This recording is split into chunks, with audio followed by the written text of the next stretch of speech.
नमस्कार साथियों, हमारे YouTube चैनल में आपका स्वागत है। अपनी तैयारी को एक लेवल अप करने के लिए हमारे चैनल को सब्सक्राइब करें, बेल आइकन ज़रूर प्रेस करें। ल्यूसेंट सामान्य ज्ञान की सीरीज में आज हम शुरू कर रहे हैं विश्व इतिहास। चलिए शुरू करते हैं। विश्व इतिहास में पुनर्जागरण। तो पुनर्जागरण की अगर बात करेंगे तो पुनर्जागरण का प्रारंभ जो था वो इटली के फ्लोरेंस नगर से माना जाता है। इटली के महान कवि दांते इनको पुनर्जागरण का अग्रदूत माना जाता है। ठीक है, इनका जन्म कहाँ पर हुआ था? फ्लोरेंस नगर में। ठीक है, जन्म इनका फ्लोरेंस नगर में हुआ और वहीं से पुनर्जागरण की शुरुआत होती है। दांते ने प्राचीन लैटिन भाषा को छोड़कर तत्कालीन इटली की बोलचाल की भाषा जो थी टस्कन, उसमें डिवाइन कॉमेडी नामक काव्य को लिखा था।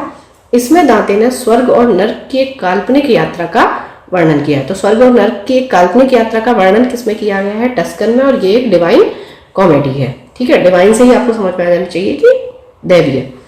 दांते के बाद पुनर्जागरण की भावना का प्रश्रय देने वाला दूसरा व्यक्ति जो था वो था पेट्रॉक। ठीक है, पेट्रॉक को मानववाद का संस्थापक माना जाता है और ये इटली का ही निवासी था। इटालियन गद्य की अगर आप बात करेंगे तो इसका जो जनक था वो था कहानीकार बोकेशियो। ठीक है, गद्य और पद्य दो चीज़ें होती है। गद्य का मतलब है जो कहानी से संबंधित होते हैं और पद्य यानी कि कविताओं से संबंधित जो भी रचनाएं होती हैं। तो कहानीकार बोकेशियो की जो रचना है, जो पुस्तक है प्रसिद्ध, वो है डेकामेरॉन। आधुनिक विश्व का प्रथम राजनीतिक चिंतक जो था वो फ्लोरेंस निवासी मैकियावेली था। ठीक है, मैकियावेली की प्रसिद्ध पुस्तक का नाम क्या था? The Prince. अब आप मुझे कमेंट बॉक्स में ये बताएंगे कि भारत का मैकियावेली किसे कहा जाता है। ठीक है, तो मैकियावेली की प्रसिद्ध पुस्तक द प्रिंस थी और ये राज्य का एक नवीन चित्र प्रस्तुत करती है। ठीक है, आधुनिक राजनीतिक दर्शन का जनक मैकियावेली को कहा जाता है। पुनर्जागरण की भावना की पूर्ण अभिव्यक्ति इटली के 3 कलाकारों की कृतियों में मिलती है। ठीक है, Leonardo da Vinci, Michael Angelo और राफेल। इनका तीनों का ही नाम आपने काफ़ी सुना हुआ होगा और एग्जाम के पर्सपेक्टिव से भी ये बहुत इंपॉर्टेंट हो जाता है। अब अगर लियोनार्डो दा विंची की बात करेंगे तो ये बहुमुखी प्रतिभा संपन्न व्यक्ति थे। वह चित्रकार, मूर्तिकार, इंजीनियर, वैज्ञानिक, दार्शनिक, कवि और गायक थे। ठीक है, यानी कि all in one. Leonardo da Vinci the last supper और मोनालिसा नामक अमर चित्रों के रचयिता होने के कारण प्रसिद्ध है। मोनालिसा बहुत बार एग्जाम्स में पूछी गई है कि किसकी पेंटिंग थी। माइकल एंजेलो भी एक अद्भुत मूर्तिकार एवं चित्रकार थे। The last judgement and the fall of man Michelangelo की कृतियां हैं। ठीक है, इन कृतियों के नाम सीधे सीधे आपसे एग्जाम्स में पूछे जाते हैं। सिस्तान के गिरजाघर की छत में माइकल एंजेलो के द्वारा ही चित्र बनाए गए हैं। ठीक है, तो ये आपसे क्वेश्चन पूछा जाता है कि जो सिस्तान का गिरजाघर है वहां पर इनमें से किसके द्वारा बनाए गए चित्र हैं। ठीक है, तो वो है आपके माइकल एंजेलो के। अब लियोनार्डो दा विंची की बात हो गई, माइकल एंजेलो की बात हो गई। अब हम बात करते हैं राफेल की। ये भी इटली का ही एक चित्रकार था। इसकी सर्वश्रेष्ठ कृति जो है वो जीसस क्राइस्ट की माता मैडोना का चित्र है। ये मल्टीपल टाइम्स आपसे पूछा गया है कि मैडोना का चित्र किसका फेमस है? राफेल। पुनर्जागरण काल में चित्रकला का जनक जियाटो को माना जाता है। पुनर्जागरण काल का सर्वश्रेष्ठ निबंधकार इंग्लैंड का फ्रांसिस बेकन था। हॉलैंड के निवासी इरास्मस ने अपनी पुस्तक द प्रेज ऑफ फीली में व्यंग्यात्मक ढंग से पादरियों के अनैतिक जीवन एवं ईसाई धर्म की कुरीतियों पर प्रहार किया है। ठीक है, तो ईसाई धर्म की कुरीतियों पर प्रहार किसमें किया गया है? द प्रेज ऑफ फीली में। इंग्लैंड के लेखक टॉमस मूर ने अपनी पुस्तक यूटोपिया में आदर्श समाज का चित्र प्रस्तुत किया है। अब बात करते हैं मार्टिन लूथर की। इन्होंने जर्मन भाषा में बाइबल का अनुवाद प्रस्तुत किया है। मल्टीपल टाइम ये पूछा गया है। और रोमियो एंड जूलियट किसकी कृति है? शेक्सपियर की। और शेक्सपियर कहाँ से थे? इंग्लैंड से। इंग्लैंड के ही रोजर बेकन को आधुनिक प्रयोगात्मक विज्ञान का जन्मदाता माना जाता है। पृथ्वी सौर मंडल का केंद्र है, इसका खंडन सर्वप्रथम किसने किया था? पोलैंड निवासी कोपरनिकस ने। ठीक है, ये आपका ज्योग्राफी के पॉइंट ऑफ व्यू से भी इंपॉर्टेंट हो जाता है। गैलीलियो ने भी कोपरनिकस के सिद्धांत का समर्थन किया था, यानी वो भी यही मानते थे कि जो पृथ्वी है वही सौरमंडल का केंद्र है। जर्मनी के प्रसिद्ध वैज्ञानिक केपला या ज्यादातर केपलर के नाम से इनका नाम आता है, इन्होंने गणित की सहायता से यह बतलाया कि ग्रह सूर्य के चारों ओर किस प्रकार घूमते हैं।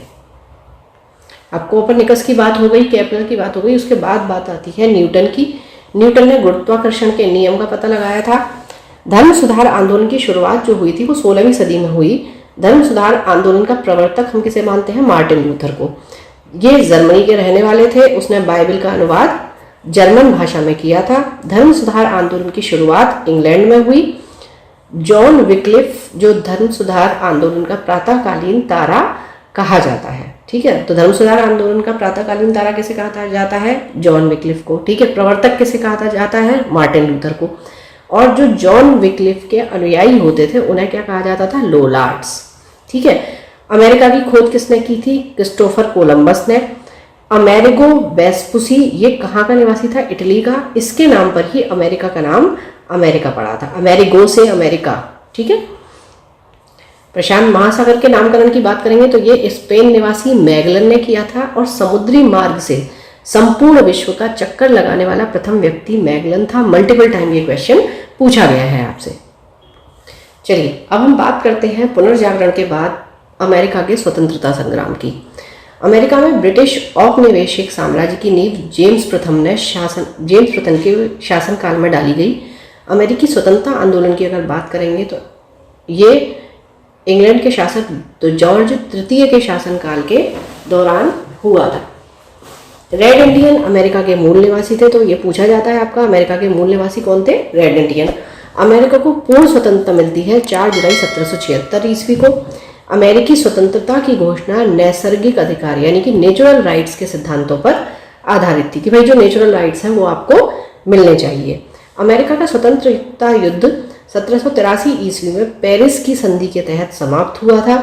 इस संधि के अनुसार ब्रिटेन ने उत्तरी अमेरिका के 13 अंग्रेजी उपनिवेशों की स्वतंत्रता स्वीकार कर ली थी, ठीक है। अमेरिका के स्वतंत्रता संग्राम में लफायते के नेतृत्व में फ्रांसीसी सेना ने इंग्लैंड के विरुद्ध भाग लिया था। ये क्वेश्चन पूछा जाता है आपसे। सप्तवर्षीय युद्ध में इंग्लैंड की काफ़ी आर्थिक क्षति हुई थी, ठीक है। अब आप ये हम सप्तवर्षीय युद्ध का अध्ययन कर चुके हैं, उसके बीच में कौन सी आपकी संधि होती है, कौन से युद्ध होते हैं, ये भी हम इतिहास में अध्ययन कर चुके हैं। अब आप मुझे ये बताएंगे कमेंट बॉक्स में कि ये सप्तवर्षीय युद्ध किस किस के बीच हुआ था। इस क्षतिपूर्ति हेतु तत्कालीन जो प्रधानमंत्री थे ग्रेनविले, उन्होंने 1765 ईस्वी में स्टैंप एक्ट पारित किया। इसके अनुसार क्या किया गया? सभी अदालती कागजों, अखबारों आदि पर 20 शिलिंग का स्टैंप लगवाना अनिवार्य था, जिससे क्या होगा? इनकी इनकम होगी और ये जो क्षति है उससे बाहर निकलेंगे। तो 1767 में क्या होता है? ब्रिटिश संसद ने कागज, शीशा, चाय एवं रोगन जैसे उपभोक्ता वस्तुओं पर भी कर लगा दिया था। अब उपनिवेशवासी जो थे वो इन करों का व्यापक विरोध कर रहे थे। सैमुअल एडम्स ने प्रतिनिधित्व नहीं तो कर नहीं का नारा दिया था, ठीक है। और ये आपसे पूछा जाता है कि प्रतिनिधित्व नहीं तो कर नहीं का नारा किसने दिया था? सैमुअल एडम्स ने। तो अमेरिका के स्वतंत्रता आंदोलन के दौरान हुआ क्या था? जो उपनिवेशवासी थे उन्होंने स्वाधीनता के पुत्र और स्वाधीनता की पुत्रियां नामक संस्थाएं बनाई जो ब्रिटिश सरकार की कार्रवाइयों का विरोध करती थी। 1776 में टॉमस पेन की लघु पत्रिका थी कॉमन सेंस, ये प्रकाशित होती है। इसमें अत्यंत प्रभावशाली एवं उत्तेजक शैली में स्वतंत्रता की आवश्यकता पर बल दिया जाता है। टॉमस पेन ने राइट्स ऑफ मैन की भी रचना की थी। अमेरिका स्वतंत्रता संग्राम का नायक जो था वो जॉर्ज वॉशिंगटन थे। बाद में ये अमेरिका के प्रथम राष्ट्रपति बनते हैं। अमेरिकी स्वतंत्रता संग्राम का तत्कालिक कारण बोस्टन की चाय पार्टी थी जो 16 दिसंबर 1773 ईस्वी को हुई थी। इसी घटना से अमेरिका का स्वतंत्रता संग्राम प्रारंभ हुआ और इस घटना का नायक सैमुअल एडम्स था, जिनकी हमने अभी पहले भी चर्चा की है। तो ये बोस्टन की चाय पार्टी यह थी, एक ये राजनीतिक विरोध प्रदर्शन था जो बोस्टन में मैसाचुसेट्स में ग्रिफिन घाट पर हुआ था, ठीक है। 5 सितंबर 1774 को 13 उपनिवेशों के प्रतिनिधियों का फिलाडेल्फिया शहर में एक महादेशीय सम्मेलन आयोजित किया जिसमें ब्रिटिश कानूनों का विरोध तथा व्यापार के बहिष्कार का निर्णय हुआ। 18 अप्रैल 1775 को ब्रिटिश सेना तथा उपनिवेशवासियों के बीच में लेक्सिंगटन में प्रथम संघर्ष हुआ। अब यहाँ से देखिए 1774 की बात चल रही है, यहाँ से अगर आप लिंक करेंगे तो भारत में भी क्या हो रहा था, यहाँ से 1774 में 73 में ही क्या होता है, हमारे प्रथम गवर्नर जनरल जो था वो वॉरेन हेस्टिंग्स बन जाता है, ठीक है। तो हमेशा जब भी आप पढ़ रहे हैं आप समकालीन परिस्थितियां जरूर याद रखें। आप अमेरिका का स्वतंत्रता संघर्ष पढ़ रहे हैं तो उसमें आप ये भी याद रखें कि भारत में उस समय क्या चल रहा था। 18 अप्रैल लेक्सिंगटन में प्रथम संघर्ष के बाद 4 जुलाई 1776 को फिलाडेल्फिया में दूसरा महादेशीय सम्मेलन होता है, जिसमें टॉमस जेफरसन द्वारा तैयार किया गया स्वतंत्रता का घोषणा पत्र जारी किया जाता है। तो स्वतंत्रता का घोषणा पत्र किसने जारी किया था? टॉमस जेफरसन ने। प्रजातंत्र की स्थापना सर्वप्रथम अमेरिका में हुई थी। इसे ही आधुनिक गणतंत्र की जननी कहा जाता है। धर्मनिरपेक्ष राज्य की स्थापना भी सर्वप्रथम अमेरिका में हुई थी। संसार में सर्वप्रथम लिखित संविधान संयुक्त राज्य अमेरिका में 1789 ईस्वी में लागू हुआ, जिसमें महिलाओं को संपत्ति का अधिकार मिला तथा उत्तराधिकार के कानून को न्याय संगत बनाया गया। ठीक है, सबसे विस्तृत लिखित संविधान किस देश का है ये आप मुझे कमेंट बॉक्स में बताएंगे। मॉन्टेस्क्यू के शक्ति पृथक्करण सिद्धांत को मान्यता मिली। तो मॉन्टेस्क्यू का शक्ति पृथक्करण का क्या सिद्धांत था? ठीक है, मॉन्टेस्क्यू कौन था? मॉन्टेस्क्यू था एक फ्रेंच दार्शनिक। ठीक है, तो मॉन्टेस्क्यू का क्या कहना था कि जो राज्य की शक्ति है उसे 3 भागों में डिवाइड करना चाहिए। एक होनी चाहिए कार्यपालिका, एक होनी चाहिए आपकी विधान पालिका और एक होनी चाहिए आपकी न्यायपालिका। ठीक है, इससे क्या होगा? जब तीनों जो कार्य हैं वो अलग अलग संस्थाओं को दे दिए जाएंगे, अलग अलग शक्तियों में जो शक्तियां हैं अलग अलग जगह बांट दी जाएंगी, तो इससे क्या होगा? जो राज्य है वो सर्वाधिकारवादी होने से बचा जा सकता है। ठीक है, ऐसा नहीं होगा कि सारी शक्ति एक ही के पास चली गई, तो उससे क्या होगा? जो व्यक्ति है उसकी स्वतंत्रता की रक्षा की जाएगी। यही चीजें हमारे संविधान में उल्लेखित है। ठीक है, आप देखेंगे कि शक्तियों का पृथक्करण किया गया है। ठीक है, तो ये सारी चीजें कहाँ से आई हैं ये आपको, अब ये हमें इन चीजों से देखिए आपको ये पता चलता है कि जो मूल है वो कहाँ से है। ठीक है, 1781 ईस्वी में उपनिवेशी सेना के सम्मुख आत्मसमर्पण करने वाला ब्रिटेन का सेनापति लॉर्ड कॉर्नवालिस था। अमेरिका विश्व का पहला देश था जिसने मनुष्यों की समानता तथा उसके मौलिक अधिकारों की घोषणा की। अमेरिका में दासों के आयात यानी कि उनके आने पर 1808 ईस्वी में अवैध घोषित किया गया। अब्राहम लिंकन अमेरिका के राष्ट्रपति 1807 ईस्वी में बने।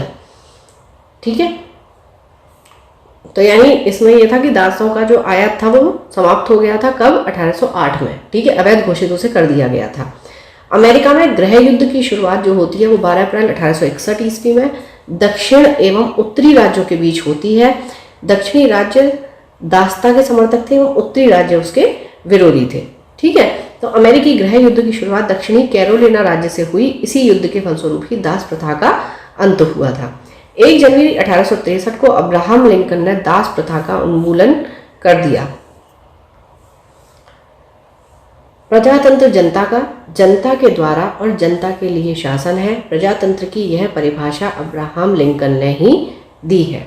ठीक है, तो उन्होंने किसको प्रमोट किया था? प्रजातंत्र को, जनता का, जनता के द्वारा और जनता के लिए शासन। अब्राहम लिंकन की हत्या जॉन विल्कीज बुश नामक व्यक्ति ने 14 अप्रैल 1865 ईस्वी को कर दी थी। अब 14 अप्रैल को किसका जन्म दिवस मनाया जाता है ये आप मुझे कमेंट बॉक्स में बताएंगे। अच्छा, इन्होंने हत्या क्यों की? अभी हम पढ़ते आ रहे हैं कि जो अब्राहम लिंकन थे वो दासता के खिलाफ थे। ठीक है, और जो जॉन विल्कीज बुश था इसका कहीं कहीं नाम ना इसका बूथ भी लिखा हुआ आता है, तो आप ध्यान रखिएगा, बुश आ जाए या बूथ आ जाए एक ही बात हो रही है। तो इसके लिए क्या था कि ये समानता के विचार के बहुत खिलाफ था और इसने श्वेत वर्चस्व को इतना ज़्यादा बढ़ावा दे दिया था कि उसको ये चीज़ हजम ही नहीं हो रही थी कि हम अश्वेत को किस तरीके से अपनाएं। ठीक है, और कैसे हम दासता को समाप्त कर दें। इस विचार के चलते हुए इसने क्या किया था? अब्राहम लिंकन का अंतिम भाषण चल रहा था और वहां पर अब्राहम लिंकन ने कहा था कि मुक्त दासों के लिए मतदान के अधिकार को बढ़ावा देना चाहिए। यानी कि अब जो दासता को तो हमने खत्म कर दिया, अब जो दास मुक्त हुए हैं उनके लिए हमें क्या है, अब मतदान का जो अधिकार है वो अधिकारों की बात करने लगे थे, तो उन्होंने कहा कि अब इनके लिए मतदान के अधिकारों को भी बढ़ावा देना चाहिए। अब ये चीज़ क्या है कि लोगों को जो श्वेत जो थे उनको समझ में नहीं आ रही थी, उनमें से ही एक ये जॉन विल्कीज ने अब्राहम लिंकन की हत्या कर दी। फिर 26 मई 1865 गृह युद्ध की समाप्ति हो जाती है और बेंजामिन फ्रैंकलिन के द्वारा फिलोसॉफिकल सोसाइटी की स्थापना होती है। सोसाइटी, ठीक है, इसकी स्थापना किसके द्वारा होती है? Benjamin Franklin.